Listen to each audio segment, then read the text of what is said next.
Bom, olá, queridos, graça e paz e bom dia. São 10 horas e 9 minutos, estamos começando a transmissão da live das 10 da manhã. Hoje é dia 16, terça-feira, 16 de fevereiro de 2021, e como de costume nós transmitimos sempre às 10 da manhã e às 8 horas da noite uma live de ministração bíblica, de palavra devocional. Para quem está chegando e quem vai assistir o vídeo nas próximas horas, nos próximos dias, trata-se de um vídeo diário de mensagem bíblica na forma de live a partir da Igreja Batista Central de Botucatu. A nossa igreja, para quem conhece, está situada na Rua Joaquim Lira Brandão, número 730, bairro Secap ou Vila Santana, Botucatu, São Paulo. Para quem sobe sentido interior São Paulo interior, através da rodovia Castelo Branco, o acesso se dá pela Castelinho, final da Castelinho, rotatória do supermercado Confiança. O supermercado estará à direita de quem entra, a loja Avan à esquerda e a igreja está na rua lateral à Avan, a rua Joaquim Lira Brandão. Nesse momento, em função da pandemia, a nossa igreja está fechada e encontra-se fechada por conta das medidas protetivas, preventivas, medidas de segurança, tá ok? Nós não temos aqui o objetivo de expor ninguém, de expor a saúde, a vida de ninguém, até porque um percentual alto dos membros da nossa igreja é constituído de pessoas de meia idade e que apresentam as chamadas comorbidades. Então estamos com muito cuidado, com muita cautela, mas na intenção da preservação da vida.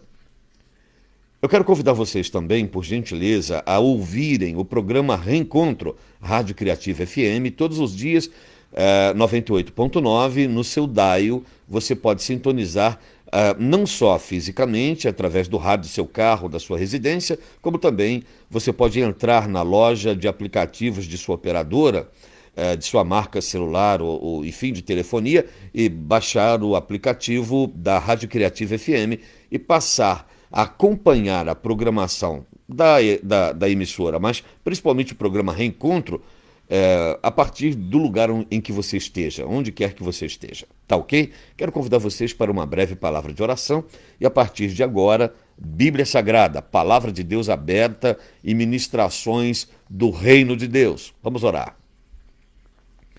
Te damos graças, ó Senhor, pela vida, te damos graças pelo ar que respiramos, pela água que bebemos, pelas roupas que cobrem a nossa nudez, pelo teto que sobre a nossa cabeça nos traz abrigo e proteção. Ó Deus, obrigado pela salvação em Cristo Jesus, pelo conhecimento do Evangelho e do Reino, pelo privilégio de conhecer a Tua Palavra e, mais ainda, pelo privilégio de poder ministrá-la diariamente, levando a palavra da salvação, a mensagem das boas novas de Cristo Jesus a todos quantos o desejem. Pedimos a Tua bênção sobre a nossa vida neste dia. Oramos pela vida daqueles que lutam, ó Senhor, por sua saúde, por sua existência. Oramos pelas famílias enlutadas. Oramos por aqueles que têm perdido os seus queridos. Ó Deus, oramos pelo fim da pandemia, pelo fim da praga e pela vida retornando à normalidade. Mas, ó Deus, clamamos para que, acima de tudo, a Tua vontade eterna, soberana, o Teu tempo, o Kairos, seja de fato o tempo prevalecente sobre a nossa vida, sobre o mundo dos homens, sobre a vida da Tua igreja. Fica conosco e que a palavra a ser ministrada a partir de agora vá ao encontro das necessidades. Talvez dê encontro a posturas, corrigindo, redarguindo, exortando, mas produzindo edificação. Esta é a nossa oração e nós a fazemos em nome e por amor de Jesus Cristo, teu Filho, o único que reina e vive para todo sempre. Amém.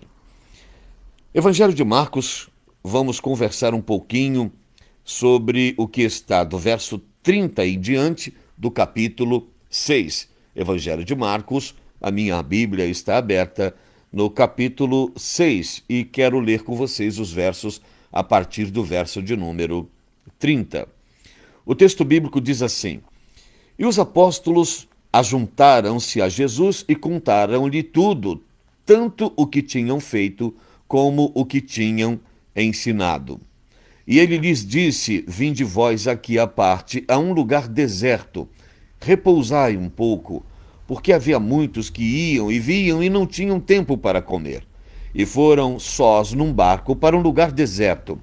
E a multidão viu-os partir, e muitos o conheceram. Então correram para lá a pé de todas as cidades, e ali chegaram primeiro do que eles, e aproximavam-se dele. E Jesus, saindo, viu uma grande multidão e teve compaixão deles, porque eram como ovelhas que não têm pastor. Então começou a ensinar-lhes muitas coisas. E como o dia fosse já muito adiantado, os seus discípulos se aproximaram dele e lhe disseram: o lugar é deserto, o dia já está muito adiantado, despede-os para que vão aos lugares e aldeias circunvizinhas e comprem pão para si, porque não têm o que comer. Ele, porém, Jesus, respondendo, lhes disse: dai-lhes vós de comer. E eles disseram-lhe: iremos nós e compraremos 200 dinheiros de pão para lhes darmos de comer. E ele disse-lhes: quantos pães tendes? E de ver. E sabendo eles, disseram: 5 pães e 2 peixes. Vamos conversar um pouco sobre essa perspectiva do milagre. Eu gosto muito de propor a análise, toda ministração eu passo mais ou menos pelo mesmo crivo e persigo o mesmo caminho. Eu gosto de analisar o entorno do milagre, o entorno da intervenção. Quais são as circunstâncias? Lembram da medida máxima? Texto fora de contexto é pretexto? Então, uma história sacada de sua realidade, sacada de seu contexto, pode ter diversas interpretações, mas uma história só terá a interpretação fidedigna quando o contexto for preservado. Como se fosse arqueologia da história, pesquisa arqueológica de fatos. Então, quais os fatos e em que contexto estes fatos aconteceram? Lembrando sempre, ensinamos isso à nossa igreja e a todos quantos queiram ouvir, queiram aprender. Nós não, jamais, eu vou repetir, nós não enfatizamos texto fora de contexto.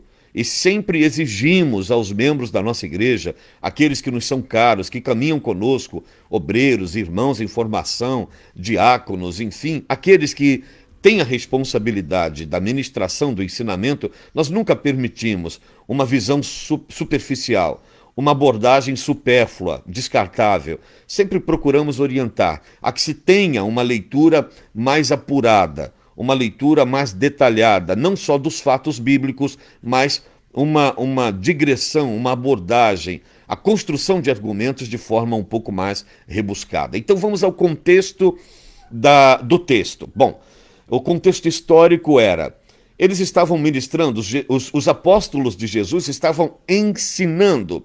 Eles não estavam quietos, não estavam tranquilos, não estavam dormindo, não estavam de pés para cima nas redes de suas casas, estavam ensinando.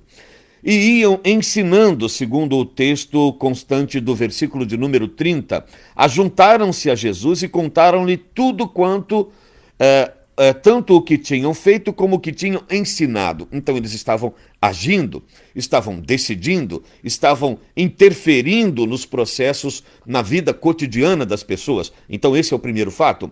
Evangelho de milagres, o evangelho que preconiza milagres, é o evangelho que se põe à frente de seu tempo, se põe à frente do discurso e que se materializa.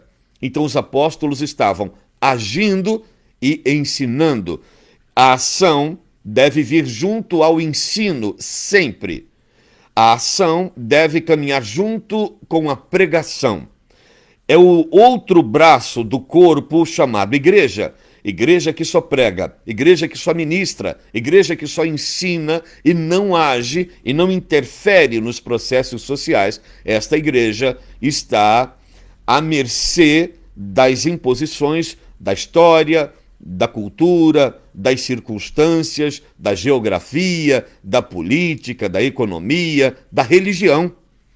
A igreja deve aprender, então, a ter os 2 braços ativos, o braço da ministração, o braço apostólico do ensino, mas o braço da interferência, o braço da ação, do procedimento, o braço atitudinal. Os apóstolos estavam fazendo isso, agindo, e ensinando. Bom, toda vez que saímos a agir e toda vez que saímos a ensinar, nós precisamos fazer o caminho de volta. De onde partimos, este é o lugar para onde retornaremos. Saíram de Jesus, saíram das cercanias de Jesus, saíram do contato físico com Jesus, fizeram a obra e voltaram-se para Jesus, e voltaram até Jesus.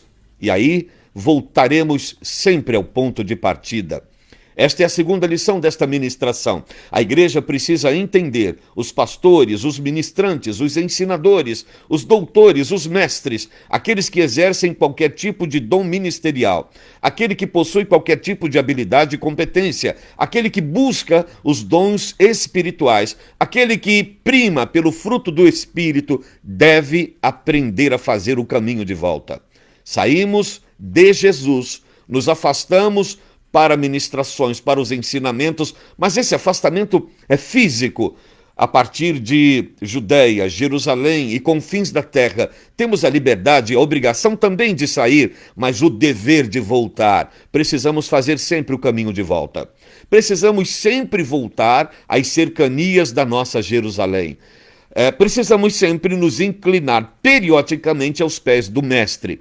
Aquele que acha que tudo sabe, aquele que acha que tudo conhece, aquele que acha que está liberado para ministrar em nome de Jesus, para profetizar em seu nome, para contar sonhos, visões e revelações, para proferir ministrações em seu nome, sem voltar aos pés de Cristo, este incorrerá em erro, este se desviará do propósito. Nunca se esqueçam de que há três fontes para a palavra ministrada. Há três fontes: Deus, Satanás ou carne. Eu prefiro a fonte chamada Deus. E para a observância do caráter fidedigno desta fonte, temos que voltar a ela periodicamente. Talvez o cansaço, talvez as circunstâncias, talvez as lutas diárias nos afastem da obrigatoriedade de voltarmos aos pés de Cristo, mas essa é a ordem que recebemos. Precisamos voltar aos pés da cruz. Olha o fato subsequente. Jesus lhes disse: vinde vós, aqui à parte, a um lugar deserto, e